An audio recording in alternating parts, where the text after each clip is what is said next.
गांव के बिल्कुल किनारे एक छोटा सा मिट्टी का घर था। छप्पर की छत, दीवारों पर जगह जगह दरारें और आंगन में रखा टूटा फूटा लकड़ी का दरवाजा। यही था रमन का घर। उस समय रमन 16 साल का था। रसोई से उसकी माँ की आवाज आई, रमन बेटा जरा इधर आ, तेरे लिए गर्मा गर्म रोटियां बनाई हैं। रमन जल्दी से आंगन में आया। उसकी माँ, जो गांव में सुशीला दीदी के नाम से जानी जाती थी, गोरी चिट्टी बड़ी बड़ी आंखों वाली और चेहरे पर हमेशा मुस्कान रखने वाली औरत थी। लेकिन आजकल उनकी आंखों के नीचे हल्के काले घेरे बन गए थे। बीमारी धीरे धीरे अपना असर दिखा रही थी। रमन ने रोटियां खाते हुए कहा, अम्मा, कल स्कूल में मास्टर जी ने कहा कि अगली बार अगर फीस नहीं दी तो नाम काट देंगे। मैं क्या करूं? सुशीला दीदी ने मुस्कुराकर उसके सिर पर हाथ फेरा। अरे इसकी चिंता मत कर बेटा, मैं तेरी पढ़ाई किसी भी हालत में बंद नहीं होने दूंगी। तू पढ़ लिख कर बड़ा आदमी बनेगा, यही तो मेरी ख्वाहिश है। रमन थोड़ी देर चुप रहा। उसकी नजरें जमीन पर थीं। उसे पता था घर में आमदनी का कोई पक्का साधन नहीं था। माँ सिलाई कढ़ाई करके और कभी कभी खेतों में मजदूरी करके घर चला रही थी। तभी बाहर से जोर की हंसी की आवाज आई। अरे रमन, तू फिर स्कूल जा रहा है? तेरे नसीब में तो खेत में मजदूरी लिखी है, पढ़ाई लिखाई तेरे बस की नहीं है। गोलू गांव के मुखिया का बेटा था। गोलू की उम्र भी रमन के आसपास थी, लेकिन घमंड आसमान छूता था। महंगे कपड़े, हाथ में चमचमाती घड़ी और बातों में तिरस्कार। रमन ने उसे अनसुना करने की कोशिश की, लेकिन गोलू और आगे बढ़कर बोला, और सुन, तू बड़ा आदमी बनेगा। पहले अपने घर की हालत तो देख, तेरी माँ भी तुझे पढ़ा के क्या हासिल करेगी। रमन के चेहरे पर गुस्से और दुख का मिश्रण था। वो कुछ बोलने ही वाला था कि उसकी माँ ने आवाज लगाई, रमन चल बेटा, देर हो जाएगी। गोलू से उलझने का कोई फायदा नहीं। रमन चुपचाप स्कूल की ओर चल पड़ा। स्कूल से लौटते समय रमन अक्सर गांव के चौक से होकर आता था। वहां एक बड़ी सी पक्की हवेली थी, जिसके बरामदे में बैठी रहती थीं शांति देवी, गांव के पुराने जमींदार की विधवा पत्नी। शांति देवी का कोई बेटा बेटी नहीं था। उन्होंने रमन को देखते ही पुकारा, अरे रमन बेटा इधर आओ। रमन झिझकते हुए पास गया। क्या खाया दोपहर में? जी अम्मा ने रोटी दी थी। बस रोटी? चल अंदर आ, तेरे लिए दूध और गुड़ रखा है। रमन पहले मना करने लगा, लेकिन शांति देवी ने प्यार से उसके सिर पर हाथ रखा। तू मेरे लिए बेटे जैसा है बेटा। ये मत सोच कि तू मुझ पर कोई एहसान कर रहा है, बल्कि तू तो मेरी तन्हाई दूर करता है। अक्सर शांति देवी उसे बुलाकर पेट भर खाना खाने को देती। रमन मन ही मन सोचता, शांति चाची सच में फरिश्ता हैं। अगर कभी मैं कुछ बन पाया तो इनका एहसान जरूर चुकाऊंगा। रात को जब पूरा गांव सो चुका था, रमन अपनी माँ के पास बैठा था। अम्मा, अगर मैं सच में बड़ा आदमी बन गया तो हमारा घर कैसा होगा? हमारा घर पक्के का होगा, जिसमें बारिश में पानी नहीं टपकेगा। तू एक बड़ी कुर्सी पर बैठेगा, तेरे हाथ में पेन होगा और गांव वाले तुझे इज्जत से सलाम करेंगे। रमन ने उस रात आसमान की ओर देखा। उसे लगा जैसे तारे भी उसकी माँ के सपने में शामिल हो गए हों। लेकिन किस्मत को शायद कुछ और ही मंजूर था। सर्दियों की एक ठंडी सुबह थी। धुंध ने पूरे गांव को जैसे सफेद चादर से ढक दिया था। रमन अपनी किताब लेकर स्कूल जाने ही वाला था कि पीछे से खांसी की तेज आवाज आई। अम्मा, आपको फिर से खांसी हुई? मैं वैद्य जी को बुलाकर लाता हूँ। नहीं बेटा, स्कूल को देर मत कर, मैं ठीक हूँ, बस मौसम ठंडा है। रमन ने उनकी बात मान ली, लेकिन दिल में बेचैनी बनी रही। दिन गुजरते गए, लेकिन रमन की माँ की हालत और बिगड़ने लगी। उनका काम पर जाना लगभग बंद हो गया। रमन स्कूल के बाद घर के काम करने लगा, लकड़ी लाना, पानी भरना और माँ के लिए सूप बनाना। एक शाम जब गांव का सूरज डूब चुका था, शांति देवी आईं। अरे सुशीला, तुम तो बहुत कमजोर लग रही हो। चलो मैं कल तुम्हें शहर के डॉक्टर को दिखाती हूँ। पैसे कहाँ से आएंगे बहन? अरे मैं हूं ना, पैसों की चिंता मत करो। रमन ने ये सुनकर शांति देवी की तरफ देखा। उसकी आंखों में कृतज्ञता थी, लेकिन भीतर डर भी था कि कहीं ये बीमारी जानलेवा ना हो। अगले दिन जब रमन बाजार से दवा लेकर लौट रहा था, तभी गोलू रास्ता रोककर खड़ा हो गया। अरे रमन सुन, तेरी माँ को बड़ी बीमारी हो गई है। लगता है भगवान भी तुझसे नाराज है। रमन की आंखें लाल हो गईं। चुप कर गोलू, अपनी जुबान संभाल। गोलू पास आकर फुसफुसाया। देख लेना, तेरी माँ के बाद ये घर भी मेरा हो जाएगा। मेरे पिताजी कह रहे थे। रमन का खून खौल उठा, लेकिन उसने खुद को रोक लिया। उसे पता था लड़ाई करने से सिर्फ माँ की चिंता बढ़ेगी। महीने बीतते गए। रमन की माँ बिस्तर से उठ भी नहीं पाती थी। एक रात रमन उनके पास बैठा था। बेटा, तू मेरा सबसे बड़ा सहारा है। मैं चाहती हूं कि तू चाहे कितनी भी मुश्किल आए, पढ़ना मत छोड़ना। तू बड़ा आदमी बनेगा। अपने सपनों से कभी पीछे मत हटना। रमन की आंखों से आंसू बहने लगे। अम्मा, आप ऐसा मत कहिए, आप ठीक हो जाएंगी। लेकिन किस्मत ने उसकी बात नहीं सुनी। अगली सुबह जब मुर्गे की बांग सुनाई दी, गांव में एक खबर फैल गई। रमन की माँ अब इस दुनिया में नहीं रही। गांव के लोग आपस में बातें करने लगे। बेचारा रमन, पहले बाप नहीं रहा, अब माँ चली गई, अनाथ हो गया वो। ना जाने कैसा भाग्य लेकर आया था। शांति देवी सबसे पहले पहुंची। उन्होंने रमन को गले से लगा लिया। बेटा, हिम्मत रख। तेरी माँ को गर्व होगा अगर तू उसके सपनों को पूरा करेगा। रमन चुप था। उसकी आंखों में आंसू थे, लेकिन भीतर कहीं एक आग जलने लगी थी। मैं हार में ही मानूंगा। माँ के गुजरने के बाद घर में खाने तक के पैसे नहीं थे। किताबें पुरानी हो चुकी थीं और फीस भरने का सवाल ही नहीं था। रमन ने गांव के चौक में जाकर जूते पॉलिश करने का काम शुरू किया। सुबह से शाम तक धूल में बैठकर काम करता और रात को लालटेन की रोशनी में पढ़ाई करता। कई बार गांव के लोग ताने मारते। देखो, पढ़ाई का शौक रखने वाला अब जूते चमका रहा है। रमन हर बार अपनी माँ की आखिरी बातें याद करता। कभी पढ़ाई मत छोड़ना। इस बीच गांव के मुखिया की नजर रमन के घर पर पड़ चुकी थी। एक रात गोलू ने घर आकर ताना मारा। अरे रमन, तू ज्यादा दिन इस घर में नहीं रहेगा। मेरे पिताजी कह रहे हैं कि तेरा घर तो अब गांव की जमीन में शामिल हो जाएगा।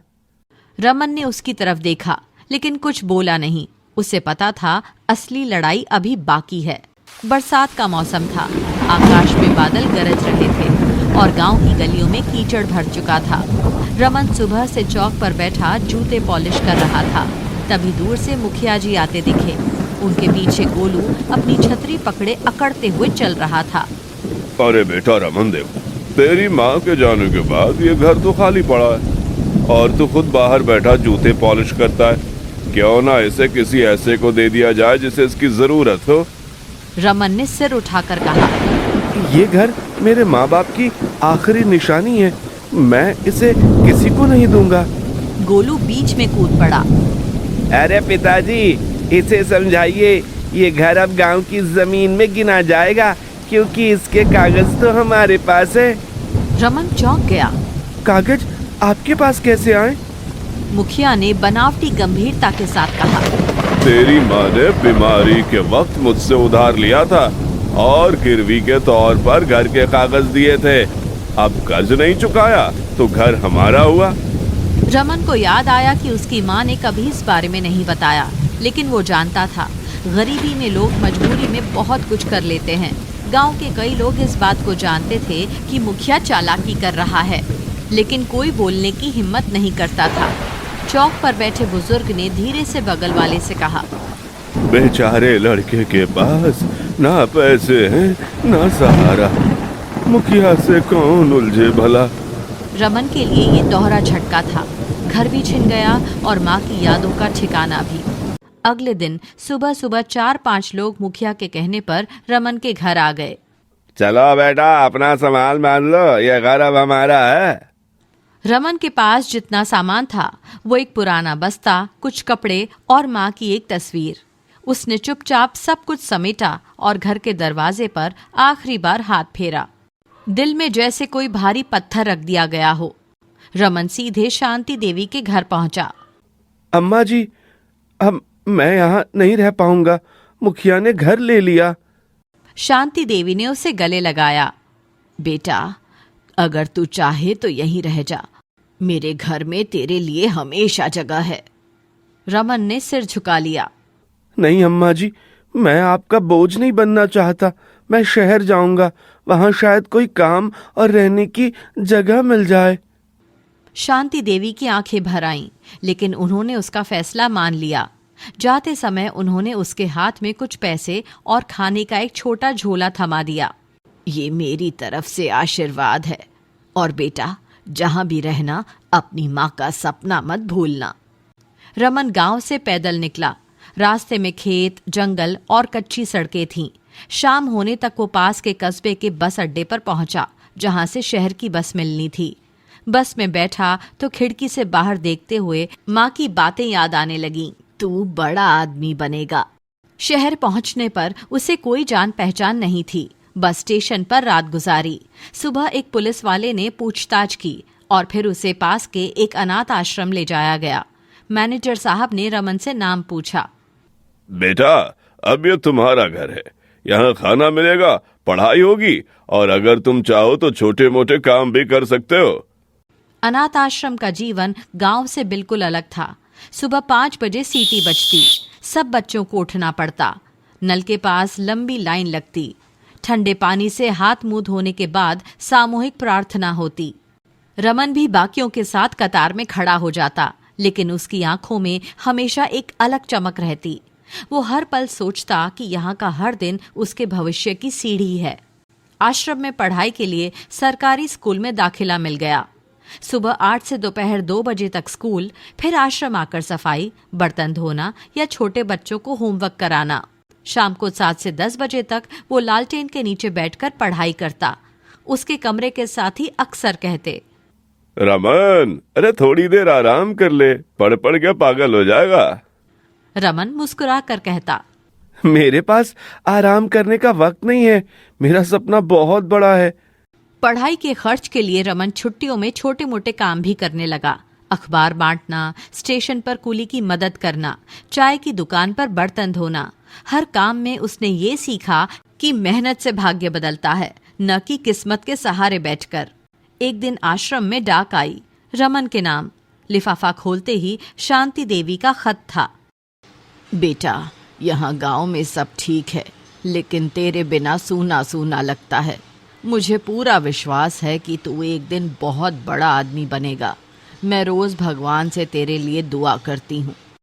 रमन ने खत को सीने से लगाया और फुसफुसाया, अम्मा जी, मैं आपको निराश नहीं करूंगा। समय बीतता गया।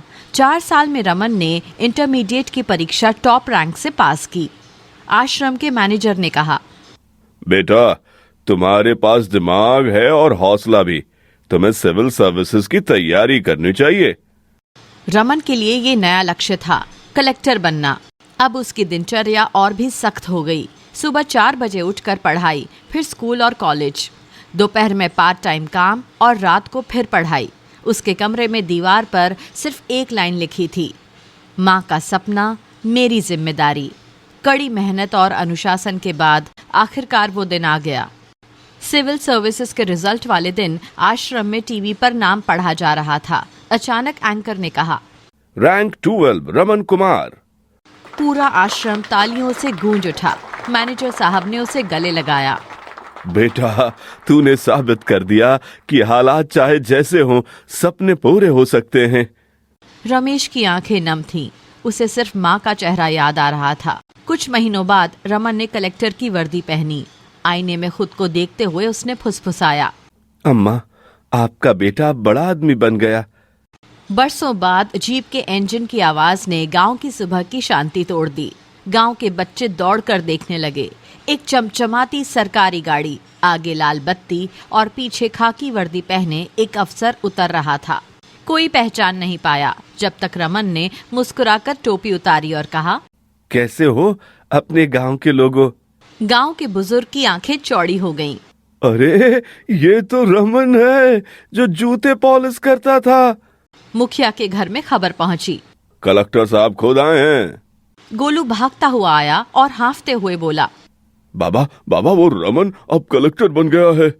मुखिया का चेहरा एक पल को सफेद पड़ गया। वो तुरंत साफ कपड़े पहनकर बाहर आया और बनावटी मुस्कान के साथ बोला, अरे रमन बेटा, नहीं नहीं, अब तो रमन बाबू साहब हमारे गांव को 4 चांद लग गए। रमन ने शांत स्वर में कहा, मुखिया जी, मैं यहाँ अपनी माँ का घर देखने आया हूँ, वही घर जो आपने मुझसे लिया था। मुखिया ने घबराकर इधर उधर देखा। अरे बेटा, वो तो बस हालात की मजबूरी थी, और फिर अब तो तुम बड़े आदमी हो, ये घर तुम्हारा ही है। रमन ने सीधा जवाब दिया, मजबूरी मेरी थी, चाल आपकी, लेकिन अब मैं हिसाब बराबर करने आया हूँ। मुखिया अपने डर और शर्म के कारण उसी समय घर की चाबियां लेकर आया। रमन ने दरवाजे पर खड़े होकर एक पल आंखें बंद की, जैसे माँ की यादों को महसूस कर रहा हो। अगले दिन रमन सीधे शांति देवी के घर पहुंचा। उन्होंने उसे देखते ही गले से लगा लिया। बेटा, तूने तो मेरा सर गर्व से ऊंचा कर दिया। अम्मा जी, जब दुनिया मेरे खिलाफ थी तब आपने मुझे बेटा मानकर सहारा दिया था। ये घर अब आपका है। माँ कहती थी, उपकार का बदला नहीं, उसे आगे बढ़ाना चाहिए। आप ही मेरी दूसरी माँ हैं। वो घर आधिकारिक रूप से शांति देवी के नाम कर दिया गया। रमन के कलेक्टर बनने और घर शांति देवी के नाम करने के बाद गांव में एक नई ऊर्जा फैल गई। जो लोग पहले कहते थे कि गरीब का बच्चा क्या करेगा, अब वही अपने बच्चों से कहते, पढ़ाई कर, रमन बेटा जैसा बन। मुखिया, जो कभी डर और लालच का प्रतीक था, अब चुपचाप बैठा रहता। गोलू भी भीड़ में चुपचाप रमन को देखता, मानो अपने बचपन के तानों पर शर्मिंदा हो। कलेक्टर बनने के बाद रमन ने सबसे पहले गांव में एक सरकारी स्कूल और लाइब्रेरी की नींव रखवाई। उद्घाटन के दिन उसने पूरे गांव को बुलाकर कहा, ज्ञान सबसे बड़ा धन है। जब तक हम इसे हर बच्चे तक नहीं पहुंचाएं, तब तक कोई रमन, कोई शांति देवी और कोई भी अपने सपने को पूरा नहीं कर पाएगा। उद्घाटन के बाद शांति देवी ने धीरे से कहा, बेटा, तेरी माँ जहाँ भी होगी तुझ पर गर्व कर रही होगी। रमन ने उनकी ओर देखा और मुस्कुराया। अम्मा जी, माँ का सपना पूरा करना ही मेरा जीवन का मकसद था और रहेगा। मॉरल: परिस्थितियां हमें तोड़ सकती हैं, लेकिन हिम्मत हमें जोड़ सकती है। भाग्य वही बनता है जिसे हम मेहनत से गढ़ते हैं।